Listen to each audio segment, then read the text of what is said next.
a alegria da salvação. Pedro ele continua dizendo que essa salvação ela foi anunciada, olha, do verso 10 até o verso 12, há muito tempo.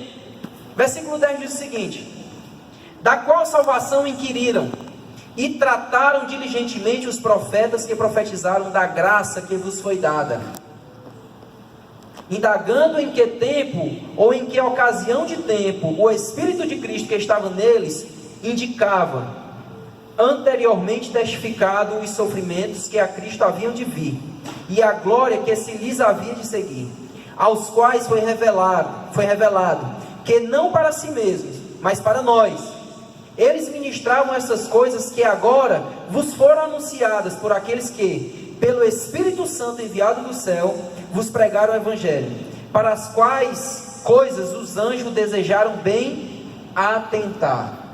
Sabe o que é que Pedro está fazendo aqui? Uma conexão com o Antigo e com o Novo Testamento. Sabe o que é que Pedro está dizendo aqui? O Evangelho que nós hoje vivemos foi anunciado lá nos primeiros profetas. Você sabe como é que eu e você temos que ler a Bíblia? Desde Gênesis até Apocalipse, enxergando Jesus. Desde o façamos. Desde quando ele diz, façamos o homem, ali Jesus já está em operação. O verbo já está em operação desde o haja luz. Desde no princípio. Desde o cair do homem. Quando o próprio Deus chega para Adão e diz que poria inimizade entre a mulher e entre Satanás e o fruto da mulher. Ali Jesus já está pintado como sombra. Pedro está dizendo isso, olha, essa salvação já foi anunciada lá atrás pelos profetas. Esses profetas, eles se perguntavam, inquiriram exatamente isso, questionavam como se daria, em que tempo. Eles escreviam, pessoal, e eles meditavam nos seus escritos. Eles diziam, mas como é que esse Messias que está prometido para vir remir o povo, para vir resgatar o povo de Deus, como é que esse Messias vai ser um sofredor? Como está escrito aqui entre os versículos 10 e 12. Como nós vemos Isaías falando no seu capítulo 53, Zacarias, nós vamos ver esses exemplos, na sua apostila tem aí. Esses profetas, eles ficavam se perguntando como se daria a salvação.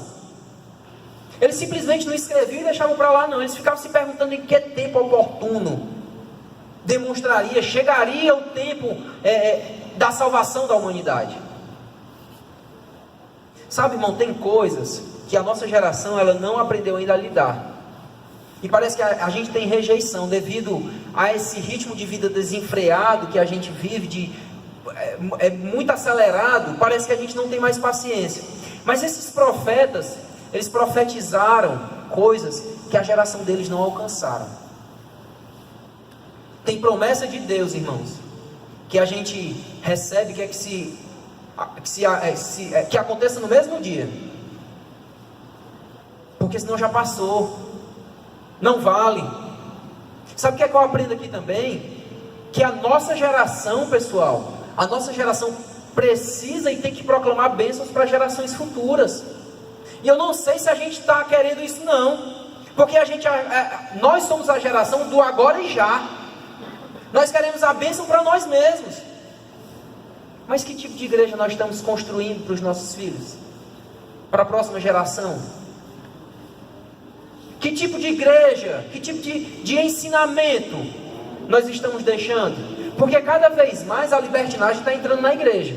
E nós estamos sendo a geração da ortodoxia, daquela que se fecha e diz, nós não vamos aceitar isso? Ou a geração da libertinagem?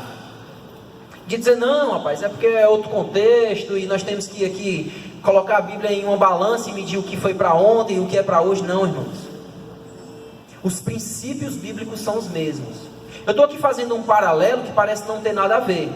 Mas os profetas profetizaram coisas que a geração deles não viram. Mas eles se alegraram por isso.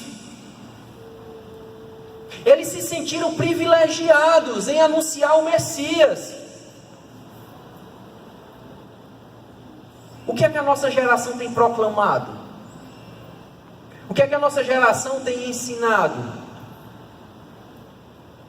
Nós continuamos proclamando, não mais a esperança de um Messias, mas já continuamos proclamando o Messias que já veio? Ou a nossa pregação está fugindo disso aqui? Porque todos os profetas anunciaram a mesma coisa. Sempre os profetas anunciavam juízo sobre o povo de Deus. Os profetas, eles anunciavam que deveria haver um conserto diante de Deus, porque eles estavam distantes do Senhor. E aí vinha um bálsamo, um refrigério, que era a esperança do Messias. Qual tem sido a mensagem da nossa igreja? Uma mensagem messiânica, que já veio um Messias salvador do mundo? Ou será que nós estamos preocupados com as nossas ganâncias? Será que a minha ganância... Porque as pregações de hoje, irmãos, muitas vezes é para alimentar os egos das pessoas que estão aí. Quando você vê uma mensagem que mostra que o homem é pecador, que o homem precisa de um remidor, de um salvador, de um redentor, não faz muito sucesso não. Não faz muito sucesso não. Mas a mensagem tem que continuar sendo essa. Era uma mensagem tão preciosa, que olha o que diz o versículo 12, que os anjos desejaram bem atentar. Os anjos, irmãos, são seres criados. Hoje eles são eternos, mas eles tiveram um início. Eles foram criados pelo próprio Deus. Então tem coisas que eles são limitados no entendimento. Então eles não sabiam bem como é que iria se dar essa salvação. E eles também desejaram entender, atentar como se daria essa salvação. Era um mistério que estava oculto, como diz Paulo lá em Efésios.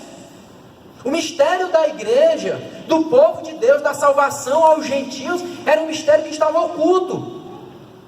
E se revelou em Cristo. Essa salvação, como se deu, como nós vimos no versículo 2 da Trindade, onde o Deus Pai, ele programa, ele articula a salvação, vem Jesus e executa, o Espírito Santo vem e sela. Os anjos, eles atentaram, eles procuraram entender, eles desejaram entender. É o versículo 12, exatamente. Eu ia até falar que esse versículo aqui, o Felipe está fazendo uma colocação muito oportuna. Tem pessoas que interpretam esse texto aqui como se os anjos queriam queriam pregar essa salvação. Mas esse ofício, essa responsabilidade não foi deixada aos anjos não. Os anjos, eles são espíritos ministradores, como diz Hebreus 1,14, se eu não me engano, que trabalham em favor daqueles que receberam a salvação. Os anjos, eles estão aqui para nos servir, mas não é que eles também não têm nada para fazer não, porque tem gente que pensa que os anjos estão toda hora com uma bandejinha aqui esticada, só servir, não. Tem uma chavezinha lá aí. Uma chave na mão, não. Os anjos, eles têm as suas responsabilidades. Irmãos, olha, no céu, a nossa vida, a eternidade, ela não vai ser uma eternidade de marasmo, não. Tem gente que pensa que os anjos estão lá, só se balançando. Não. Hebreus capítulo 11, versículos 39 e 40, fala assim: todos eles obtiveram aprovação por causa da sua fé. E, no entanto, nenhum deles recebeu tudo o que havia sido prometido. Versículo 40, pois Deus tinha algo melhor preparado para nós, de modo que sem nós eles não chegassem à perfeição. O Zé Roberto está lendo Hebreus 11, 39 e 40, né? É interessante, é a galeria aí dos heróis da fé, né? Irmãos, tem um texto nesse capítulo que diz que esses homens, eles não foram homens dignos de pisar nessa terra. Esses profetas. O mesmo capítulo, Eu acho isso formidável, sabe por quê? Esse trecho aqui do 10 até o 12, ele mostra que esses profetas, eles estiveram a nosso serviço. Eles estiveram anunciando uma bênção, uma salvação, que atingiria as nossas vidas, que seria bênção para as nossas vidas. Esses homens aí que foram cerrados, que foram martirizados, que viveram em devoção ao Senhor, você está vendo a importância e o grande amor que o Senhor tem por nós? Porque Ele pegou pessoas que essa terra não teve a dignidade de possuir, para proclamar bênçãos para as nossas vidas. Esses profetas, eles anunciaram a salvação, essa tão grande salvação, executada por Jesus Cristo. 38 até o 40, né? Hebreus 11, do 38 até o 40.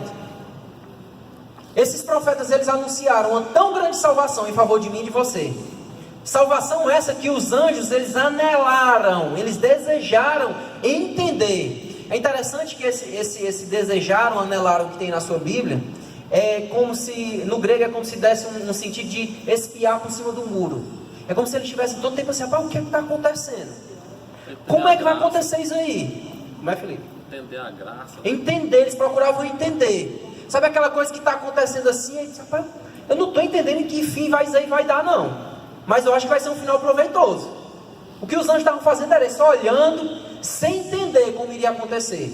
Porque a onisciência é um atributo que só Deus tem. Ele já tinha tudo planejado, irmãos. A cruz não foi um plano B. A cruz, ela está planejada desde sempre. Aí cabe um monte de interrogação. Se Deus sabia que o homem ia pecar, por que ele mesmo assim permitiu? Eu não vou entrar nessa questão não, porque é que nem a presciência de Deus. A gente passa aqui uma semana e não chega a um denominador comum, que é uma briga e uma eterna discussão que faz tempo. Mas apesar de Deus conhecer a nossa falha, a nossa inclinação ao pecado, Ele disse, olha, eu vou criar o homem, eu vou planejar um plano de salvação, porque eu vou ter filhos que escolheram por amor, por reconhecer a minha graça, a misericórdia, por reconhecer o meu sacrifício. Eu vou criá-los por amor e vou os eleger, como assim nós vimos. Então esse trecho aqui, esse anúncio da salvação, é para mostrar que essa salvação está anunciada desde sempre. Foram através de quem? Dos profetas. E os próprios anjos, eles anelaram entender o que se daria. Vamos agora para o próximo trecho, irmãos. Porque essa salvação, nós já falamos sobre isso, a partir do verso 13 agora, Paulo ele vai voltar a consequência de que forma essa salvação ela deve ser caracterizada. É interessante que essa epístola de Pedro aqui, ela nos dá algumas características das pessoas que são salvas. Às vezes você pode estar aí, Senhor, tenho tanta dúvida se eu vou ser salvo. Tem pessoas que chegam para nós e falam, não tenho certeza da minha salvação.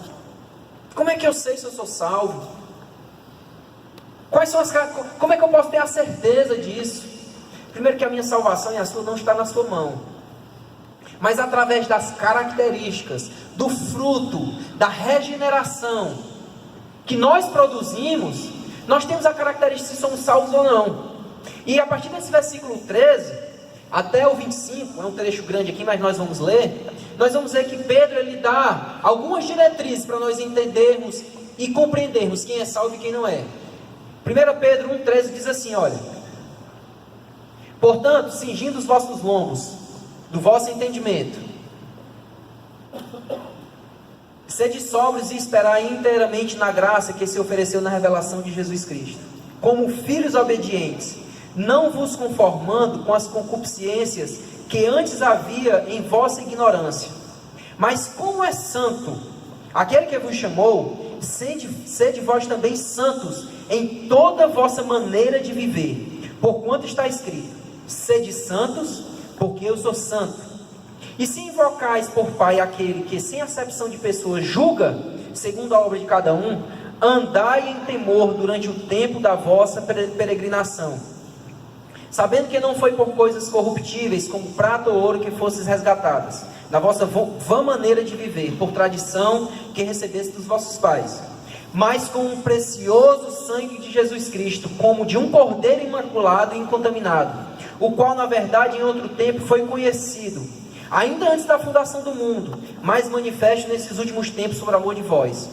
E por ele credes em Deus, que ressuscitou dos mortos, e lhe deu glória, para que a vossa esperança estivesse em Deus. Vou até o 21, porque a partir do verso 22 já é outra sessão, mas eu quero aqui, para ficar atento em vocês. O versículo aqui 13, ele começa, irmãos, com a palavra portanto. Paulo ele termina,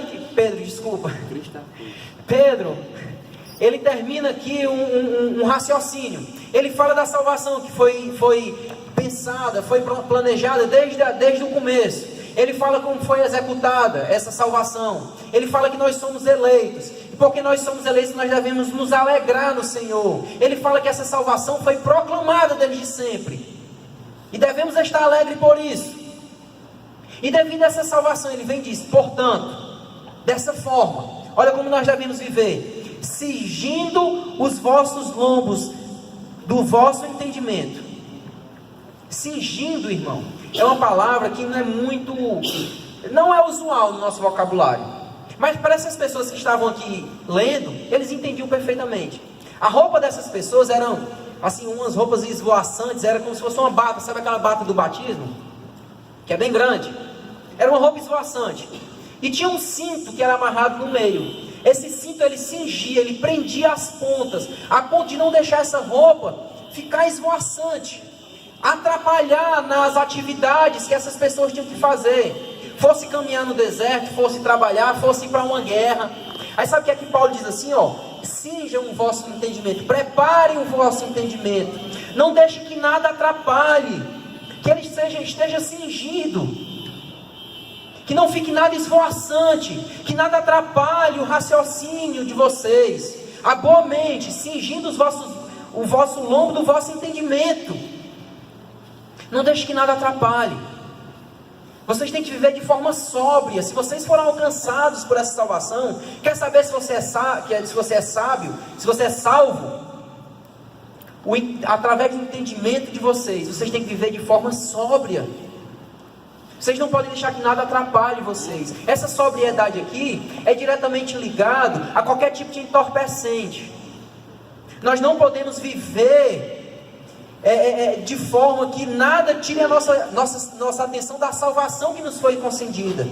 Nesse tempo aqui, o que tirava muitas vezes a atenção eram as bebidas alcoólicas, os entorpecentes.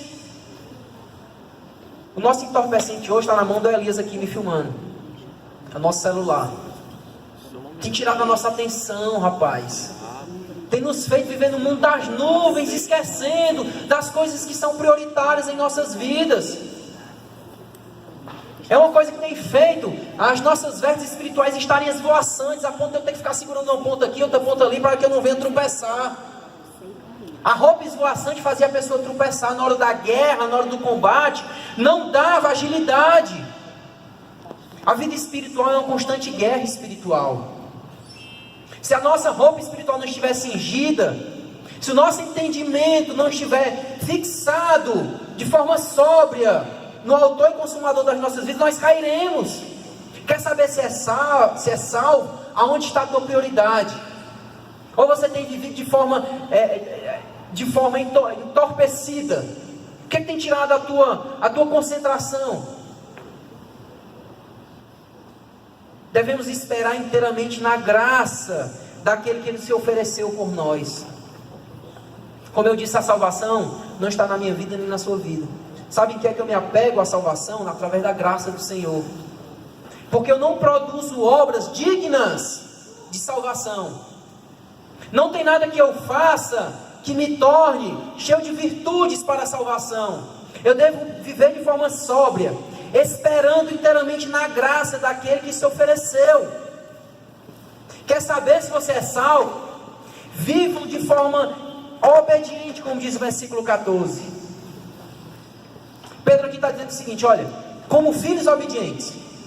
Talvez aqui a gente passe despercebido, viver de forma obediente. Mas como se fosse, a palavra certa não é bem gíria, mas é um costume da língua semítica. Faz parte da língua semita, esse filhos obedientes, isso é, gerados na obediência. Sabe aquele filho que anda tanto com o pai, que pega as características do pai, age como o pai, fala como o pai, repete as mesmas atitudes que o pai? São esses filhos obedientes aqui, que se espelham tanto no pai, que passam a viver e agir como o pai vive, em obediência a Deus. Ele é o nosso pai, não conformados com as concupiscências. Isso é, como nós falamos no começo. Quer saber se é salvo? Como é que tu tem vivido? De acordo com esse mundo? Porque esse mundo ele produz obras de concupiscência da carne. Tudo aquilo que a carne produz, todas as obras da carne, é da concupiscência carnal. E nós estamos satisfeitos da forma que nós temos vivido. Sabe quando nasce aquela inveja dentro de mim? Eu simplesmente alimento ela e digo: rapaz, eu tenho que ter inveja mesmo do Elias. Não era para ser o Elias, não era para ser eu. Ou quando nasce aquela inveja, eu digo: não, Senhor, tira isso de mim. Tira essa rapina de dentro de mim, Senhor.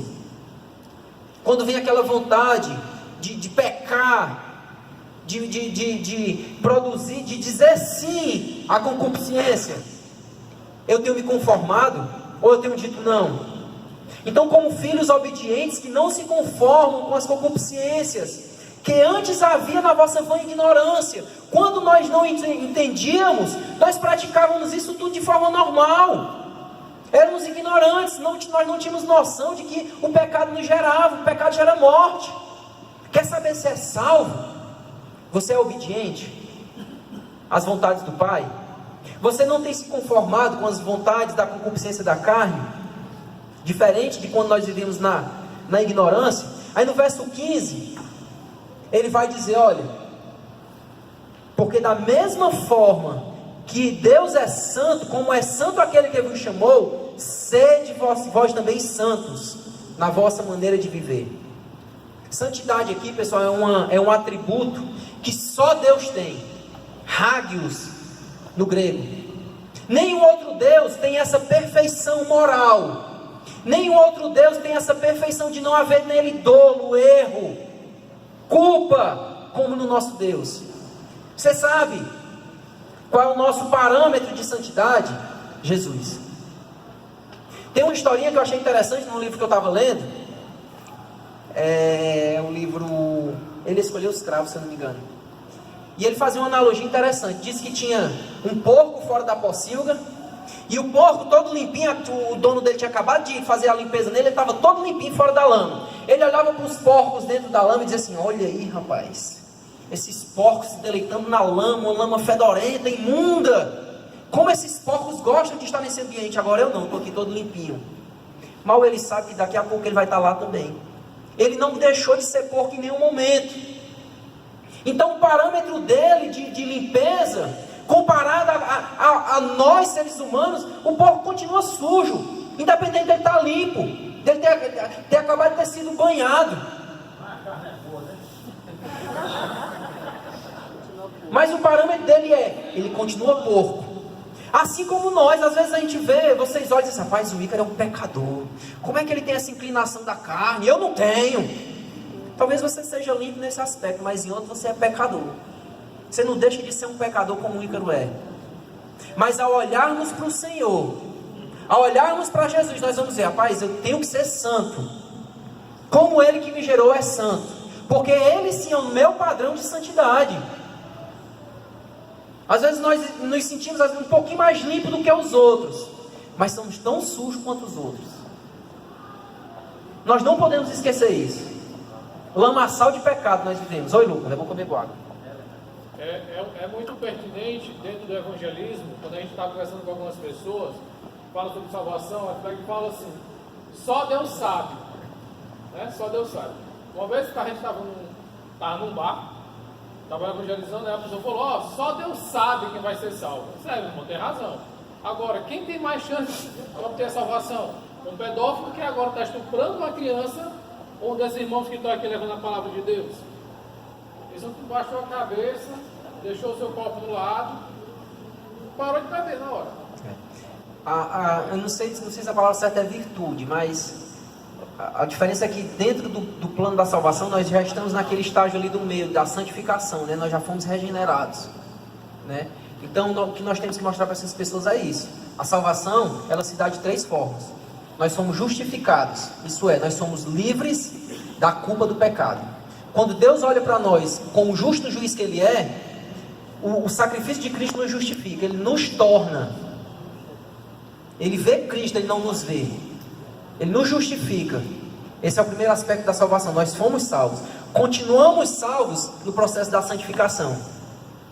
Quando a gente se abstém do pecado, quando a gente continua lembrando da cruz, santificação. Agora, nós só seremos livres do pecado na glorificação. Então essas pessoas, elas precisam começar lá na escadinha, sendo justificados, entendendo que eles são pecadores, eles são carentes do sacrifício do Senhor. Pois não. Sobre a carne, né? O discurso de Jesus ele não foi de maneira não, sabe? Em João 6,63, diz assim, ó, o Espírito é o que vivifica, a carne para nada aproveita. As palavras que ele nos disse são o Espírito e vida. O Aldevia ali leu o texto de João 6, o quê? 6,63, em que diz que o Espírito vivifica. E a carne para nada se aproveita. Isso é, não produz nada que seja virtude para a salvação. Esse Espírito que vivifica é o próprio Espírito do Senhor. Tá? Olha, a próxima sessão, Pedro, ele mostra em que aspecto essa salvação ela deve nos atingir, produzindo santidade, e nós devemos ser santos, porque nosso Pai é santo. Ele vai falar agora de um sacrifício santo. A próxima sessão ela começa o seguinte, olha, verso 17: se invocais por Pai aquele que sem acepção de pessoas julga segundo a obra de cada um, andai em temor durante a peregrinação durante o tempo da vossa peregrinação, sabendo que não foi coisas corruptíveis. Aqui é o sacrifício santo. Eu nesse instante disse que Deus ele é juiz, e nós esperamos de um juiz que ele seja imparcial. E se nós invocamos a Deus, se invocar por Pai aquele que sem acepção de pessoas julga, isso é, ele olha para o Ivan, olha para o Lucas, ele olha para mim, e ele não tem dois pesos e duas medidas. Ele julga a todos igual. Sabe o que é que isso deve produzir em nós, irmãos? Temor. Como está dizendo aqui, ó, se nós invocamos por Pai aquele que não tem acepção de pessoas, ninguém, andai em temor durante o tempo da vossa peregrinação. Enquanto nós estamos aqui nessa terra, meu irmão, nós temos que olhar para Deus, no mínimo com temor. No mínimo. Não é aquele medo de dizer, ai meu Deus, Deus é punitivo. Não é isso. Até porque da mesma forma que Ele pode nos condenar, não nos condena devido à justificação, porque Ele enxerga Jesus, Ele também nos ama. Mas eu tenho que ter no mínimo temor, respeito à sua pessoa. No mínimo isso. Durante o tempo dessa peregrinação que eu estiver na terra. A continuação da sessão é: sabendo que não foi coisas incorruptíveis, como prata e ouro, que vós fostes resgatados, mas com o precioso sangue de Jesus, como de um cordeiro imaculado e incontaminado. Tem uma palavra que é muito bonita, que o nome é efêmera. Efêmera é quando as coisas elas começam a perder a real importância. Passageiro. Você sabe qual é a frase mais fácil de você ver um casal de recém-namorados que estão se relacionando? Facilmente ele diz assim: eu te amo. Eita, menino, basta o primeiro perrengue, vai um para cada lado. Se tornou efêmero, sabe? Perdeu a importância, perdeu a profundidade, quer dizer isso para uma pessoa. Você sabe outra coisa que perdeu o valor e a importância? O sangue de Jesus. Parece que o sangue de Jesus tem poder. Menino, qualquer coisinha está dizendo isso. Mas Pedro aqui está dizendo o seguinte, o que vos salvou não foi coisas incorruptíveis desse mundo, não. Não foi prata, não foi ouro. O que resgatou vocês foi o sangue de Jesus. É muito mais precioso do que essas especiarias, do que esses metais que vocês acham preciosos. Pedro aqui está lembrando a eles inicialmente que eles são escravos. Escravos do pecado. Estavam condenados por um justo juiz. Mas tem uma coisa: existe uma forma de absorção dessa escravidão, dessa libertação dessa escravidão. Não é ouro, não é prata. Sabe por que? Se fosse assim, as pessoas que são mais ricas facilmente poderiam comprar. Mas existe alguma coisa que ninguém pode comprar, porque ela é intransitória, ela não passa, ela não é corruptível. É o sangue de Jesus que resgatou vocês da vossa vã maneira de viver, desde a tradição dos vossos pais. O que Pedro está dizendo no versículo 18 é isso. Ele se entregou, ele fez um sacrifício santo, como na apostila diz.